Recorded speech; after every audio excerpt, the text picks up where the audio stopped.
Oi galera, tudo bom? Então na aula de hoje a gente vai continuar a falar sobre equilíbrio de fases, beleza? Na primeira aula a gente deu uma introdução ao equilíbrio de fases, falando sobre as leis da termodinâmica aplicadas para esse caso e também falamos sobre as tabelas e diagramas termodinâmicos. Na aula de hoje a gente vai tratar da parte mais teórica, da parte conceitual e dos cálculos também que envolvem o equilíbrio de fases propriamente dito, beleza? Então, basicamente, quando a gente tem dois sistemas em equilíbrio, a gente precisa definir três condições para que esse equilíbrio ocorra, certo? Então, por exemplo, eu tenho um sistema alfa, um sistema beta, ou a fase alfa e a fase beta. Para que elas estejam em equilíbrio, eu tenho que ter primeiro o equilíbrio térmico, que ocorre quando as temperaturas são iguais, um equilíbrio mecânico, que ocorre quando as pressões são iguais, certo? E um equilíbrio químico, que ocorre quando a energia livre de Gibbs de cada uma dessas fases é igual. Se a temperatura for diferente, a gente tem troca de calor entre as fases. Se a pressão for diferente, a gente tem troca de trabalho, né? Uma fase vai empurrar a outra, certo? E se a gente tiver energia livre de Gibbs diferente, vai ocorrer um transporte de matéria entre essas fases. Portanto, para definir o equilíbrio, a gente precisa dessas três condições, ok? Usualmente, a gente utiliza uma grandeza que aparece mais do que a energia livre de Gibbs para definir o equilíbrio químico, que é o potencial químico de uma espécie. O potencial químico ele pode ser entendido como a parcela da energia livre de Gibbs de cada uma das espécies. Imagina que eu tenho duas espécies em um sistema e a energia livre de Gibbs é composta por 40% da energia livre é de um composto A e o outro 60% é do composto B, certo? Em base molar, por exemplo, que é o usual. Essa importância de cada uma das parcelas, o quanto que cada uma contribui, é expressa através do potencial químico.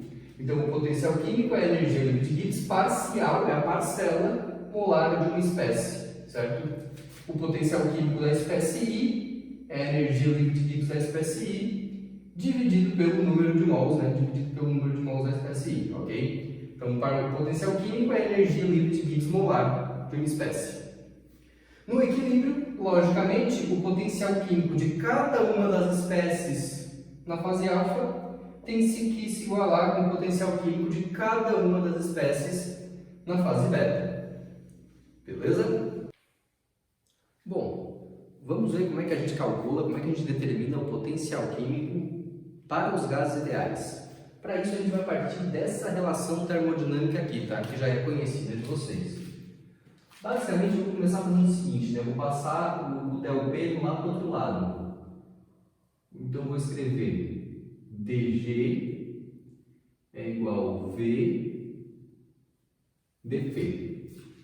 Ok? A gente pode pensar o seguinte agora. Se eu dividir isso aqui tudo pelo número de mols, eu basicamente vou ter aqui o potencial químico de uma espécie I, né? A gente pode pensar que isso aqui está sendo aplicado para uma espécie química, certo? A espécie I. Se eu dividir pelo número de mols, eu vou ter o potencial químico. Esse volume vai ser agora o volume molar da espécie I, né? Só que a gente sabe que o volume molar de um gás ideal é RT sobre P, certo? Então,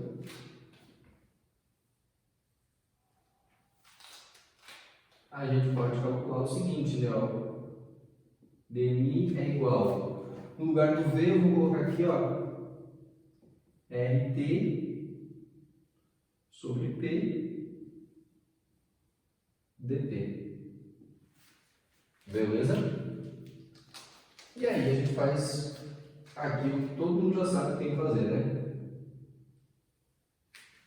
Vamos integrar, pessoal, de um potencial de referência até o potencial da espécie I que eu quero e de uma pressão de referência até a pressão da espécie I.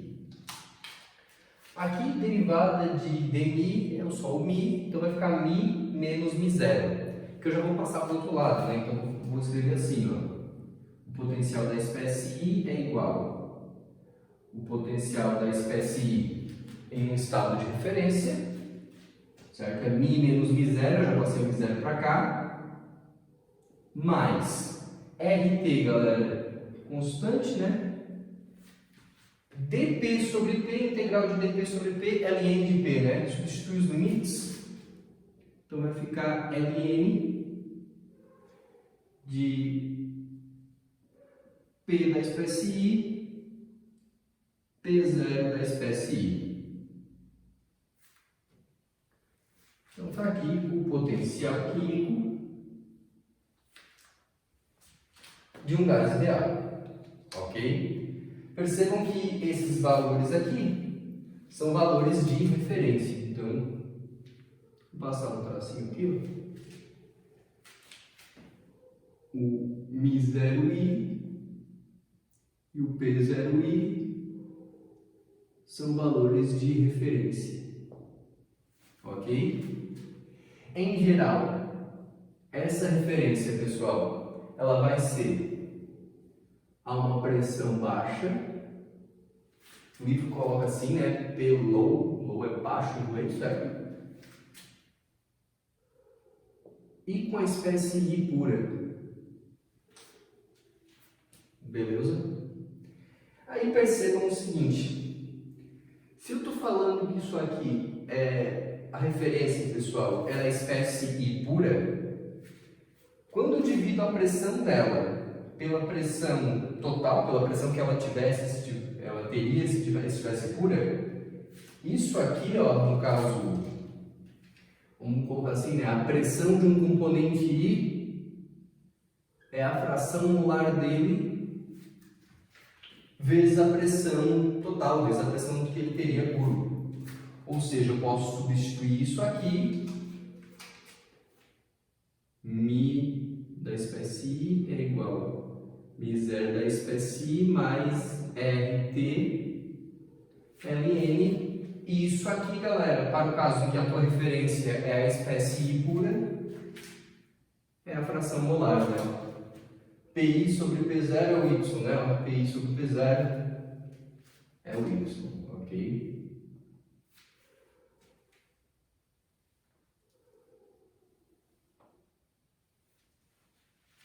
Ok, a gente falou sobre o potencial químico, o comportamento do potencial químico para um gás ideal.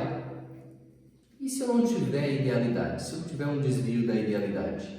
Aí a gente adiciona um novo conceito aqui. Esse conceito foi proposto por um cara chamado Lewis, e é o conceito da fugacidade. Então, basicamente, a fugacidade, a gente utiliza ela quando há um desvio da idealidade, e ela é como se fosse uma pressão corrigida.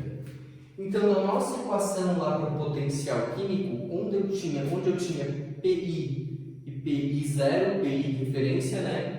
Agora eu coloco a fugacidade do I na referência, beleza? Então, ao invés de utilizar esse conceito das pressões ali, a gente vai usar agora a fugacidade quando tiver um desvio da idealidade.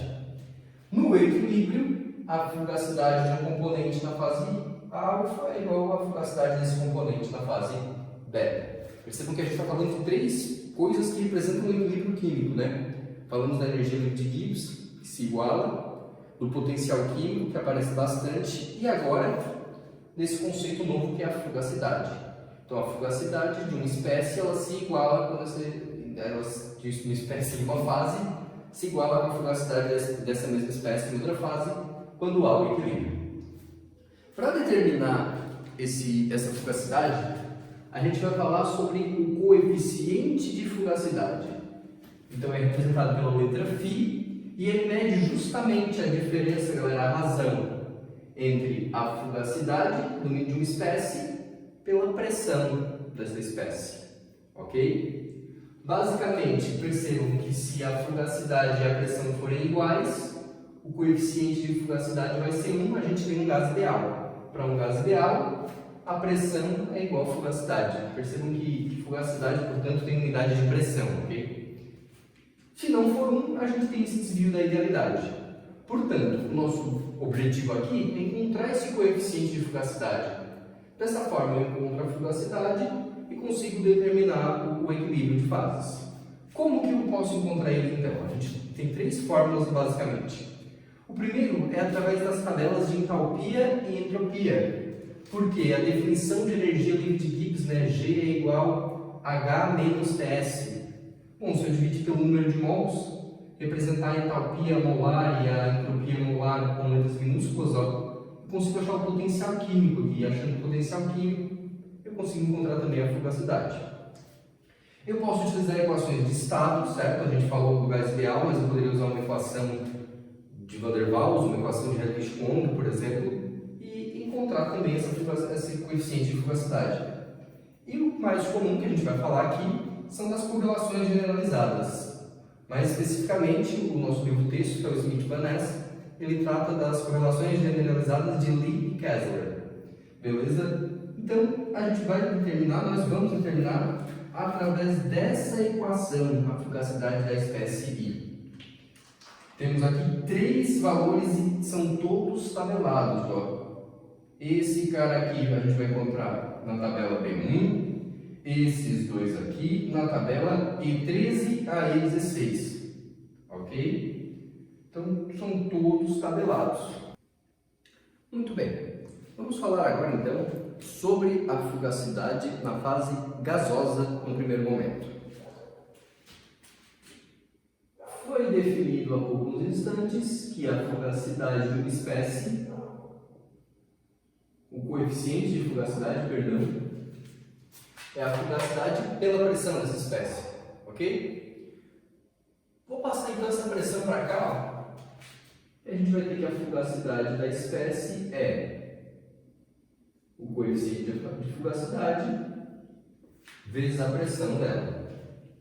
Bom, a pressão de uma espécie, a gente já conhece que a pressão de uma espécie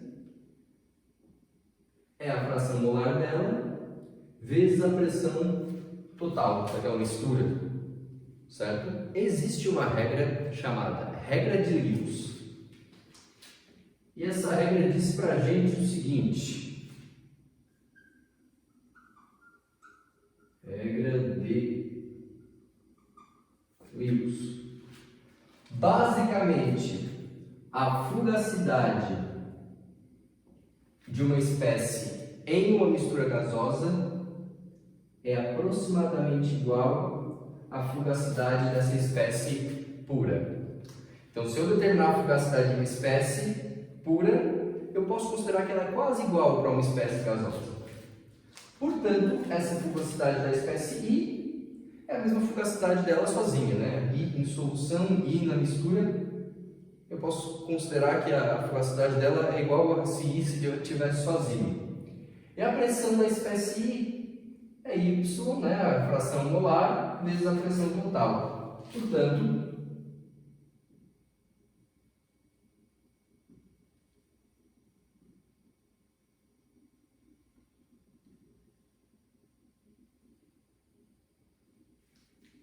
agora sim, temos aqui uma simples equação para a fugacidade de um composto em uma mistura gasosa. Então, esse Fi é a fugacidade da espécie I.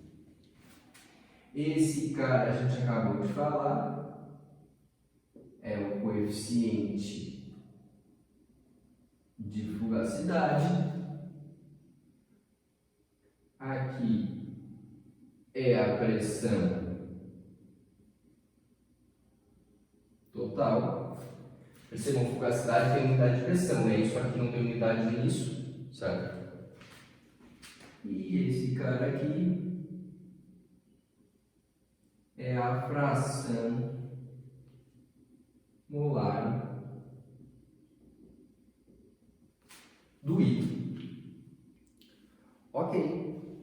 E para a fugacidade na fase líquida? Bom, se eu partir de uma solução ideal, eu vou ter essa mesma equação para a fugacidade.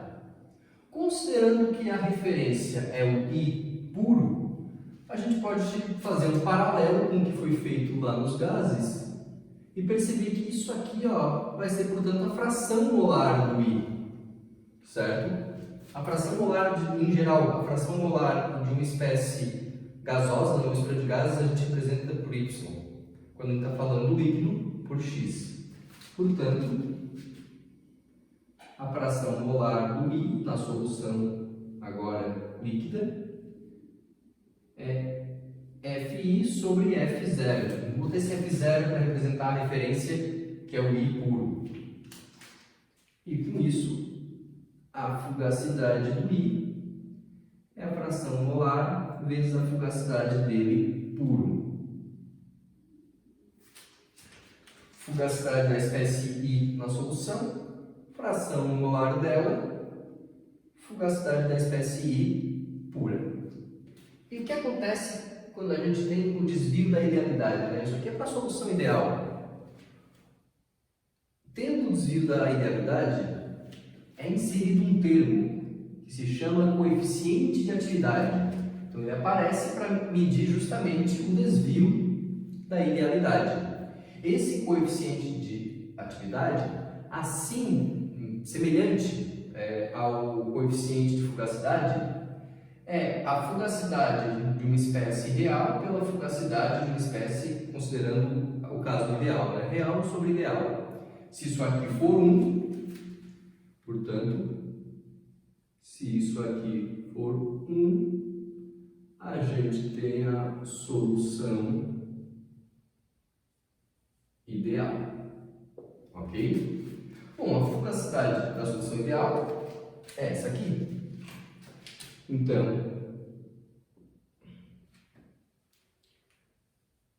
fugacidade, isso troca por aquilo. Joga para lá multiplicando. Vou botar um Rzinho ainda, né? Vai ficar esse vezes esse aqui, vezes esse aqui também, né? Foi para cá multiplicando. Agora, existe uma proporção que diz para a gente o seguinte, ó. Em baixas pressões, a fugacidade de uma espécie pura é aproximadamente a pressão de saturação dessa espécie. Isso aqui pode ser trocado pela pressão de saturação. Logo, a fugacidade de um líquido é o coeficiente de atividade X. Opa, só um pouquinho. Esse aqui eu vou trocar pela pressão de saturação.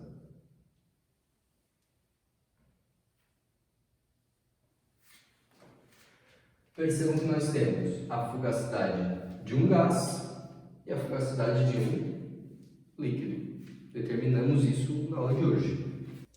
Agora que já sabemos calcular fugacidade nas fases líquidas e gasosa, vamos ver o que acontece aqui para alguns casos comuns de equilíbrio de fases. Primeiro, equilíbrio entre dois líquidos. Então eu tenho duas fases, por exemplo, uma fase orgânica e uma inorgânica. Na fase orgânica eu tenho um solvente, sei lá, acetato de etila, algum óleo. Na fase inorgânica eu tenho água, minerais. E eu sei que esse equilíbrio atinge quando as fugacidades das espécies químicas que estão envolvidas aqui se igualam. Então, basicamente, quando a fugacidade de uma espécie I genérica da fase alfa é igual à fugacidade na fase beta.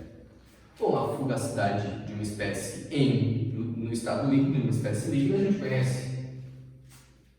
Coeficiente de atividade de I na fase alfa vezes a fração molar dele na fase alfa vezes a pressão de saturação é igual coeficiente de I na fase beta, a fração dele na fase beta vezes a pressão de saturação.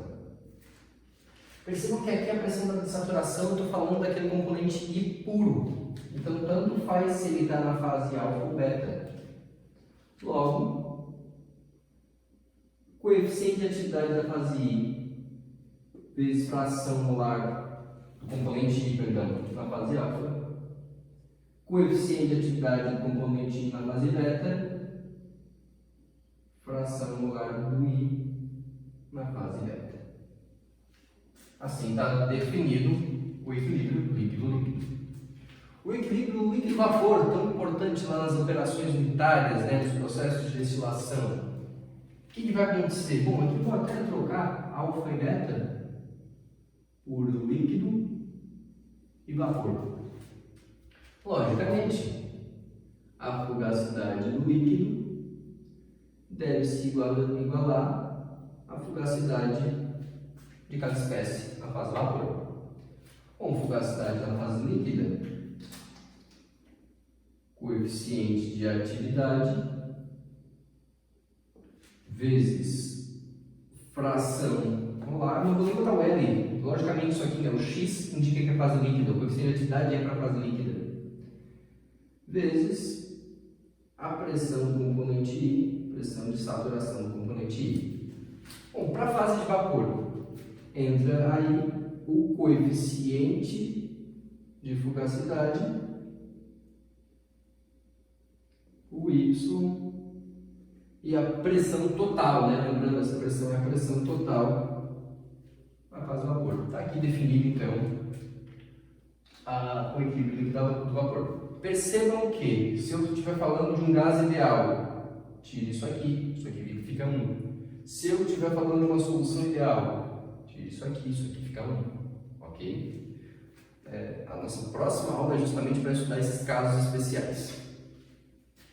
E para um caso em que exista o equilíbrio líquido-líquido-vapor, ou duas fases líquidas e uma de vapor, novamente, igual às fugacidades, a fugacidade da fase alfa, a fugacidade da fase beta, com a fugacidade na fase de vapor. Líquido, líquido, vapor. Bom, aqui é líquido, o coeficiente de atividade, X, pressão de saturação, isso na fase alfa, igual coeficiente de atividade, X, pressão de saturação na fase beta. Com a fase de vapor, entra o coeficiente de fugacidade. Quando é vapor, a fração molar representa por Y, e a pressão total desse vapor.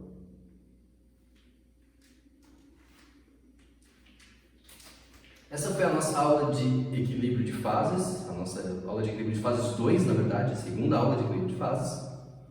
Um abração e até mais!